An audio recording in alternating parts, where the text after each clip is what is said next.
बसंतपुर नामक एक छोटे से गांव में लता और घनश्याम नामक पति पत्नी अपने 2 बच्चे पिंकी और चिंकी के साथ एक छोटे से घर में रहते थे। घनश्याम सेठ धनीराम के यहाँ खेतों में मजदूरी का काम करता था और लता गांव के एक बंगले में खाना और साफ सफाई का काम करती थी।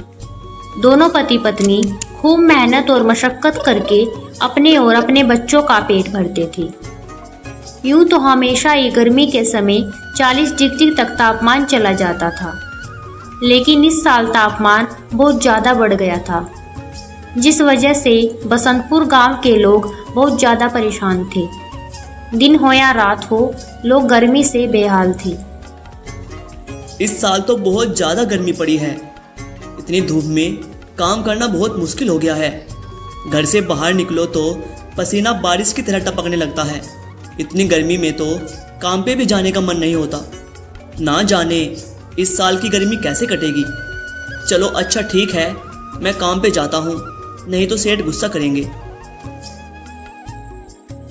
घनश्याम मजदूरी पर चला जाता है। पिंकी और चिंकी एक सरकारी स्कूल में पढ़ते थे। लता पिंकी और चिंकी को स्कूल छोड़कर काम पर चली जाती है। उस बंगले में मालकिन हेमलता और मालिक रामचंद्र अपने 2 बच्चे टीना और शिवम के साथ रहते थे। अरे लता, आ गई तू? अब चल जल्दी से सारे काम निपटा लो। पता है ना शिवम के बर्थडे पार्टी है, तो सारे काम 4 बजे से पहले ही हो जाने चाहिए। और हाँ, इसके बाद तुम घर सजाने में भी मेरी मदद करोगी, ठीक है? ठीक है मालकिन, मैं पहले जाकर घर के सारे काम निपटा लेती हूँ। इसके बाद घर को सजाने में मैं आपकी मदद करूँगी। ऐसे लता घर के सारे काम करने के बाद हेमलता के घर को सजाने में मदद करती है। हेमलता और लता मिलकर पूरे घर को अच्छी तरह से सजा देते हैं।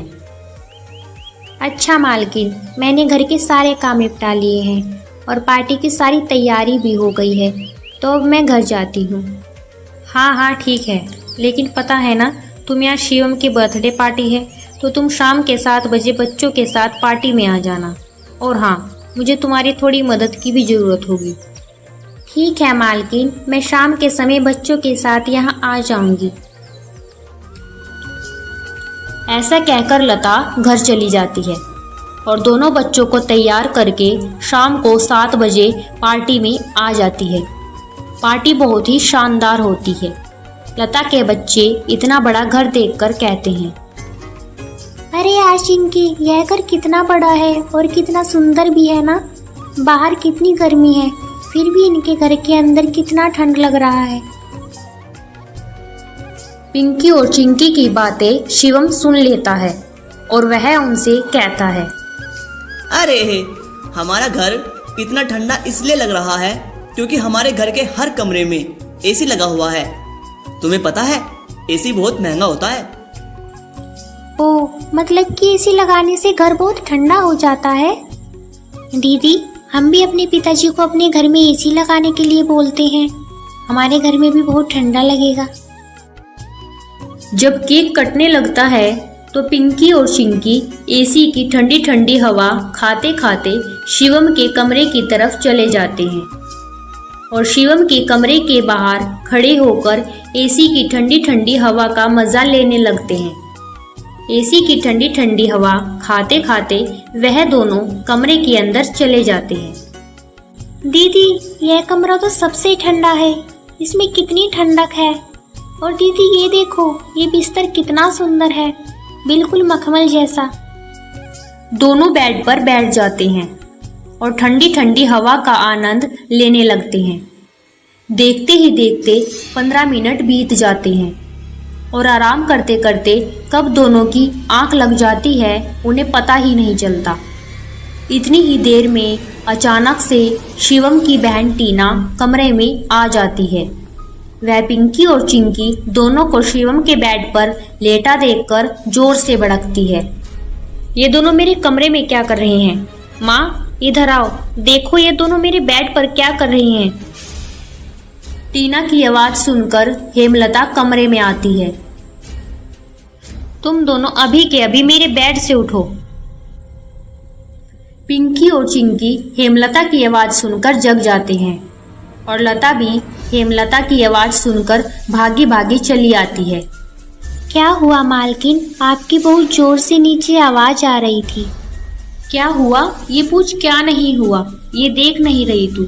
तेरे बच्चों ने अपने गंदे मैले बदबूदार कपड़ों से मेरा बेड गंदा कर दिया। तेरे बच्चों ने इसी देखा नहीं कि सोने चले मेरे बेड पे।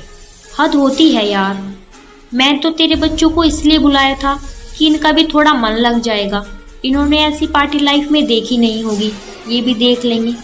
पर ये तो अपनी औकात ही भूल गई कि ये हमारा घर है, कोई धर्मशाला नहीं कि कोई भी भिखारी हमारे कमरे में आ जाएगा और आ करके सो जाएगा।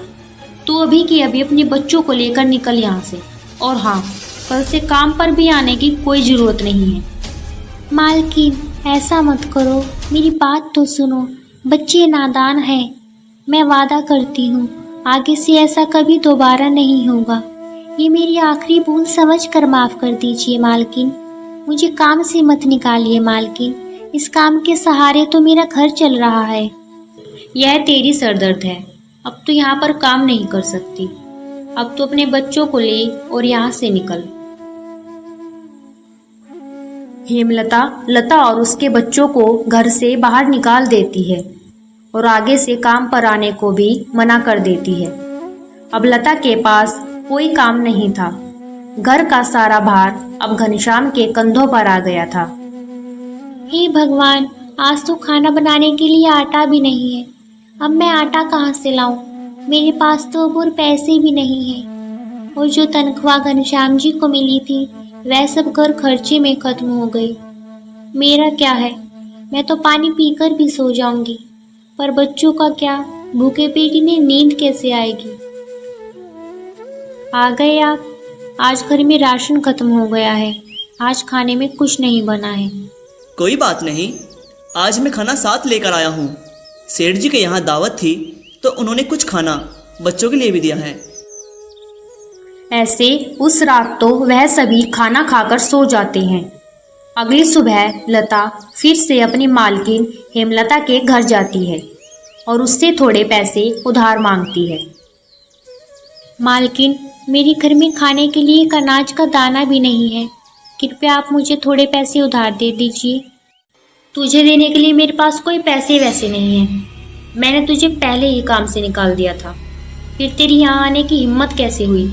जा निकल यहाँ से और आइंदा यहाँ पर अपनी शक्ल मत दिखाना।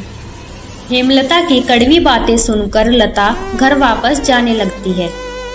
तभी उसे रास्ते में एक पोस्टर दिखाई देता है। उस पोस्टर को देख लता वहीं रुक जाती है।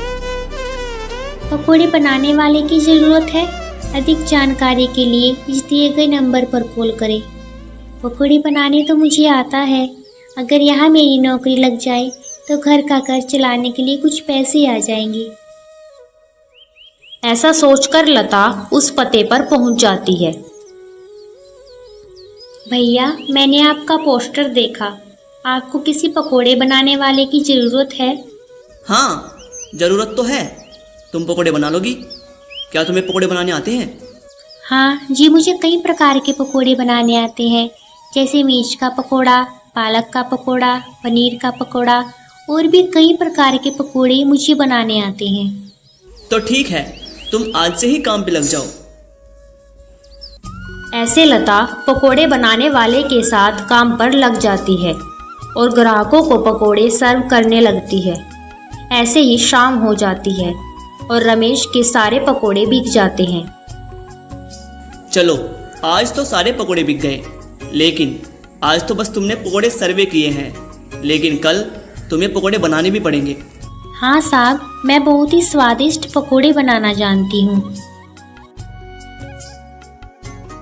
300 रुपये लेकर लता सबसे पहले राशन की दुकान पर जाती है और वहाँ राशन का सामान खरीदकर घर आ जाती है। घर पहुंचकर लता सबसे पहले बच्चों के लिए खाना बनाती है और उनको परोसती है। चिंकी, पिंकी, आ जाओ, खाना खा लो। इतने में घनश्याम भी वहां पर आ जाता है और लता घनश्याम को अपने नए काम के बारे में बताती है।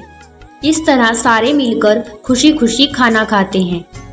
अगली सुबह लता बच्चों को स्कूल छोड़कर वापस काम पर चली जाती है। दुकान पर पहुंचकर लता पकोड़े बनाती है।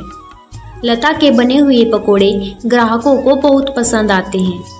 लता के बने हुए पकोड़े खाकर ग्राहक पकोड़े की बहुत तारीफ करते हैं। उनको आज के बनाए पकोड़े कल से भी ज़्यादा अच्छे लगे। अरे रमेश भाई, आज के पकोड़े खाकर तो मज़ा आ गया भाई, मज़ा। क्या पकोड़े बने हैं भाई, इससे ज़्यादा स्वादिष्ट पकोड़े भाई आज से पहले मैंने इस सड़ैन होटल में कभी नहीं खाए। आखिर ऐसा आज क्या मिलाया है इन पकोड़ों में जो इतने स्वादिष्ट लग रहे हैं ये। आज तो मैं एक और एक्स्ट्रा प्लेट खाऊंगा, मेरे लिए एक और एक्स्ट्रा प्लेट लगा दो। ऐसे रमेश अपने ग्राहकों के मुख से पकोड़ों की तारीफ को सुनकर लता से कहता है। अरे लता, तुम्हारे हाथों में तो जैसे जादू है। ग्राहक एक प्लेट पकोड़े खाकर एक और प्लेट मांग रहे हैं। तुम तो सच में बहुत अच्छे पकोड़े बनाती हो, तुमने तो कमाल ही कर दिया। वैसे तुमने ऐसा क्या मिलाया है इन पकोड़ों में जो ग्राहक तुम्हारे पकोड़ों की इतनी तारीफ कर रहे हैं? साहब जी, ऐसा कुछ खास नहीं मिलाया है, बस थोड़ी सी नमक मिर्च मसाले बराबर मात्रा में डाले हैं। ऐसे रमेश के आज के पकोड़े बहुत जल्द ही खत्म हो जाते हैं। आज तो पकोड़े बहुत जल्दी खत्म हो गए, इसीलिए कल हमें और ज़्यादा पकोड़े बनाने पड़ेंगे। ज़्यादा पकोड़े ज़्यादा पैसे। और हाँ, अब हमारे पकोड़े क्योंकि ज़्यादा बिकने लगे हैं तो मैं कल से अपने होटल में एक एसी लगवा रहा हूँ, जिससे ग्राहक भी एसी की ठंडी ठंडी हवा में पकोड़ों के मज़े लेंगे और हमारे पकोड़ों की सेल और ज़्यादा बढ़ जाएगी। साहब, विचार तो बहुत अच्छा है। अगले दिन रमेश अपनी दुकान में एसी लगवा लेता है और जैसा उसने सोचा था वैसा ही हुआ। एसी लगने के बाद रमेश के दुकान पर ग्राहकों की संख्या बढ़ जाती है। ग्राहक ठंडी ठंडी हवा में बैठकर पकोड़े खाने का आनंद उठाते हैं। ऐसे रमेश के आज भी सारे पकोड़े बहुत जल्द ही बिक जाते हैं। शाम के समय जब लता घर वापस आती है और वह चिंकी और पिंकी को आपस में बातें करते हुए सुनती है। दीदी, उस दिन पार्टी में कितना मजा आ रहा था। कहाँ हम उस दिन एसी की ठंडी ठंडी हवा खा रहे थे और कहाँ आज हम इतनी गर्मी में बैठे हैं।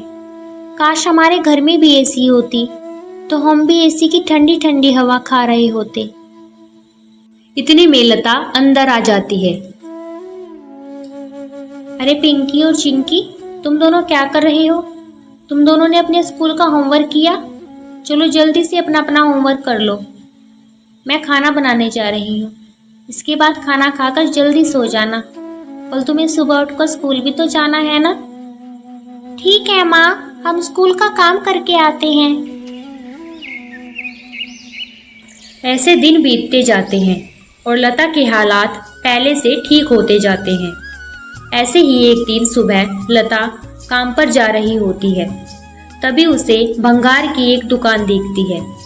उसे दुकान पर कई सारे सामान दिखते हैं, जैसे कूलर, पंखा, फ्रिज, एसी इत्यादि। लता का ध्यान उस दुकान में रखे पुराने एसी की तरफ जाता है। वह उसे बहुत पसंद आता है। वह उस दुकानदार से बोलती है, भैया, ये एसी का क्या दाम है? ये वाली एसी, ये तो मात्र 10,000 रुपए की है। 10,000? ये तो बहुत ज्यादा है। ज्यादा नहीं जी, ये तो बहुत कम है। ये सेकंड हैंड एसी है। अगर आप एक नई एसी खरीदने जाओगे ना तो स्टार्टिंग ही 30,000 रुपए से है। अच्छा ठीक है, पर ये सही से तो चलती है ना? हाँ जी, ये बिल्कुल सही से चलती है। अगर 6 महीने से पहले इसमें कुछ भी गड़बड़ आ जाती है तो इसकी रिपेयरिंग बिल्कुल फ्री की जाएगी। ये वाली एसी आपको 6 महीने की वारंटी के साथ मिलेगी। ठीक है, लेकिन इसका सही दाम लगाओ। मैं इसके 8,000 दूंगी। अगर तुम्हें देनी है तो मुझे यह एसी 8,000 में दे दो। ठीक है जी, हमें भी तो बेचनी ही है। ले लो, 8,000 में ले लो। बताओ कहाँ पर लगानी है ये एसी? लता उस आदमी को अपने घर लेकर आती है। वह आदमी लता के घर पहुंचकर एसी को लगा देता है। एसी चालू करते ही ठंडी ठंडी हवा घर में फैलने लगती है। बच्चे भी इस ठंडी ठंडी हवा का मजा उठाते हैं। दीदी क्या मजा आ रहा है। एसी की ठंडी ठंडी हवा, ऐसा लग रहा है जैसे बर्फ की चादर ओढ़ ली है हमने। इतनी कड़ी गर्मी में ठंडी ठंडी हवा बर्फ की चादर जैसी लग रही है। घर में एसी लगते ही बच्चे बहुत खुश हो जाते हैं। घनश्याम भी घर आ जाता है। ओह, आखिर तुमने बच्चों की इच्छा पूरी कर ही दी। कैसे ना करती भला, बच्चे तो आखिर मेरी जान है। इनसे बढ़कर मेरे लिए कुछ भी नहीं। एसी लग जाने की वजह से बच्चे बहुत खुश होते हैं और लता की कमाई भी अच्छी होने लगती है। लता के बनाए हुए पकोड़ों की वजह से रमेश की दुकान पर ग्राहकों की भीड़ लगी रहती थी। इससे रमेश खुश होकर लता की तनख्वाह बढ़ा देता है। थोड़े दिन बाद घनश्याम भी सेठ धनीराम के यहाँ मजदूरी छोड़कर लता के साथ पकोड़े बनाने लगता है। दोनों को रमेश काफ़ी अच्छी सैलरी देता था, जिससे उनका घर खर्च काफ़ी आसानी से चल जाता था। बच्चे पूरी गर्मी एसी की ठंडी ठंडी हवा में गुजारते हैं और इस तरह वह लोग अपना जीवन खुशी खुशी जीने लगते हैं।